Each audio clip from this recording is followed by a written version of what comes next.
मैं स्पेशली मैंने जिस जिस क्षेत्र में काम किया और उसके सराउंडिंग जो जिले थे जहाँ पे मेरा इम्पैक्ट है, तो वहाँ पे मैंने फोकस किया है। वहाँ पे मैं डोर टू डोर गया हूँ, चौक चौराहे पे भी गया हूँ, लोगों से मिला हूँ, वहाँ से जो जानकारी वहाँ से भी।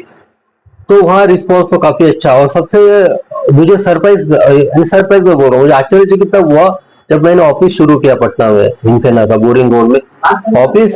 जब मैंने एक मैसेज डाला कि मैं ऑफिस में मिलने के लिए उपलब्ध हूँ, तो आप यकीन नहीं कीजिएगा कि सबसे ज्यादा लोग जो मुझे मिलने हैं वो वेस्ट चंपारण, ईस्ट चंपारण, जहाँ के मैंने मैंने कभी काम नहीं किया, बक्सर में मैंने काम नहीं किया, छपरा में, सिवान में मैंने काम नहीं किया, वहां के लोग मुझे ज्यादा मिलने आए थे। तो और वो सिर्फ उसी वजह से एक नाम के विश्वास के साथ ही आए थे। तो ये मुझे लगता है कि आगे चल के समय में विधानसभा चुनाव आने वाले, क्या आपकी पार्टी अकेले चुनाव लड़ेगी या किसी से गठबंधन करेगी?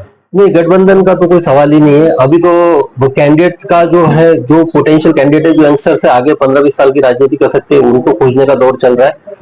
और हम अकेले लड़ेंगे और पूरे बिहार में लड़ेंगे। मकसद तो वही है कि मैंने जो पार्टी बनाई हिमसेना, वो विशेषकर आने वाले 10-20 साल के लिए एक जनरेशन बनानी है यहाँ पे, क्योंकि 74 के जेपी मूवमेंट के बाद आप देखिएगा कि 3-4 नेताओं का नाम आता है, उसके बाद कोई लीडरशिप नहीं है यंगस्टर्स की यहाँ पे, इनफैक्ट नई विचारधारा नहीं यहाँ पे। और बिहार की जो आने वाले 10 और 20 साल की मैं दशा और दिशा विजुअलाइज कर रहा हूँ, तो वो काफी भयावह दिखने वाली है। तो उसके लिए मुझे लगा ये, और इसलिए मैंने मेरा सेवा से भी त्याग किया और सब कुछ छोड़ के एक लीडरशिप बनाने के लिए निकला। विशेषकर मैं ट्राइबल एरियाज में घूमने के लिए निकला था। वहाँ के जो कुछ संगठन है उन्होंने बुलाया था, उनसे वार्तालाप करने के लिए, संवाद करने के लिए, उनकी समस्याएं जानने के लिए।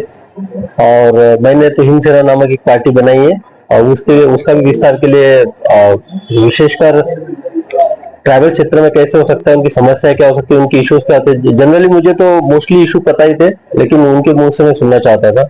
और बहुत सारे ऐसे इश्यूज थे जो कि आज खुल के उन्होंने मेरे सामने बताया। और दूसरी बात है कि जमुई में मैं आज आया हूँ क्योंकि मैं ये जो पार्टी का आगे वाला जो फाउंडेशन है मेरा, आने वाले यंग जनरेशन के लिए बनाने के लिए मैं निकला हूँ। तो जहां जहाँ पे मुझे ऐसे युवा दिखते हैं जिनमें पोटेंशियल है, राजनीतिक समझ है और आगे समाज के लिए कुछ दे सकते हैं, तो वैसे वैसे जो जनप्रतिनिधि के तौर पे ऑलरेडी चुनाव जीते हुए हैं, और विशेषकर जो अपने अपने दम पे यानी अपक्ष के तौर पे जीते हैं, उनसे मैं खुद कांटेक्ट कर रहा हूँ, उनसे खुद मिल रहा हूँ। उसी क्रम में आज नीतीश जी से भी मैं मिलने आया था, यहाँ पे डिप्टी मेयर है यहाँ पे। तो विचारों का आदान प्रदान हुआ, और अभी आगे मैं यहाँ पे शेखपुरा जाऊंगा और आगे वहाँ पे एक पुलिस डिपार्टमेंट में एक अलग पहचान माना जाता था, आखिर आपने फिर इस्तीफा क्यों दिया? फिर राजनीति में आने का क्या कारण सर? ऐसा क्या लगा आपको कि राजनीति में आना चाहिए? नहीं, सबसे पहली बात तो ये है कि इस धरती ने मुझे बहुत दिया है, और विशेषकर बिहार की धरती ने मुझे बहुत दिया है। उसका एक कर्ज है, क्योंकि मेरी जो पहचान है, आज आप जैसे बोल रहे सुदीप लांडे के तौर पे एक पहचान है, तो वो आप ही लोगों ने दी, आप लोगों के प्यार ने दिए।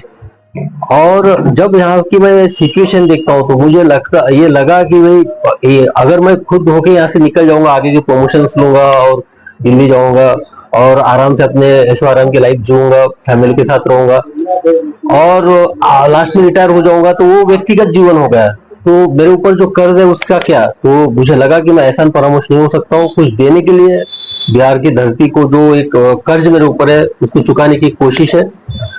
और दूसरी बात है कि मुझे यहाँ पे युवाओं को देखना है। आप शायद आपको ये पता है कि कम से कम यहाँ पे 60 लाख युवा है जो अपनी डिग्री लेके बैठे हुए, और आप विदाउट डिग्री और जिनके पास डिग्री नहीं है, और सब मिला जुला के आप देखिएगा 1 करोड़ युवा है आपको डिग्री लेके जो आज बेरोजगारी के कगार पे। तो युवाओं को क्या, अगर आप एक बोला जाता है कि भाई 5 लाख सरकारी नौकरियां खाली है, तो 5 लाख नौकरी अगर भर भी देते हैं, जो डिग्रीधारी है उनके 55 लाख बच ही जाते हैं। 55 लाख युवाओं का क्या, अगर वो डिग्रीधारी भी छोड़ देते, जनरल ऑफ एम्प्लॉयमेंट की बात करते, तो उन्हें 95 लाख यंग युवाओं का बेरोजगारी का क्या है। ये तो एक समस्या है। दूसरी बाकी और सारी समस्या है, विकास समस्या है, उसका एक कोई सोल्यूशन देने की कोशिश है। और वो तभी का हो सकता है जब यहाँ से एक नए विचारधारा वाले नए लड़के मेन स्ट्रीम में आएंगे और पॉलिटिक्स में आएंगे। और पॉलिटिक्स इसलिए क्योंकि we accepted the parliamentary democracy, हमने संसदीय लोकशाही को प्रणाली को हमने एक्सेप्ट किया है, हमने स्वीकारा है, संविधान ने हमको वो दिया है। तो उसमें जो पॉलिसी मेकिंग होती है वो एग्जीक्यूटिव में होती है, मंत्री लोग ही पॉलिसी बनाते हैं, और जो हम ब्यूरोक्रेसी थे वो तो हम तो उसको इम्प्लीमेंट करने वाले होते हैं। तो सबसे इंपॉर्टेंट रोल जो होता है वो पॉलिटिशियंस का होता है। तो मुझे इसीलिए लगा कि यहाँ से यंग लड़कों को पॉलिटिक्स में लाना चाहिए, उनको एक समझ देनी चाहिए, आगे देखते हैं।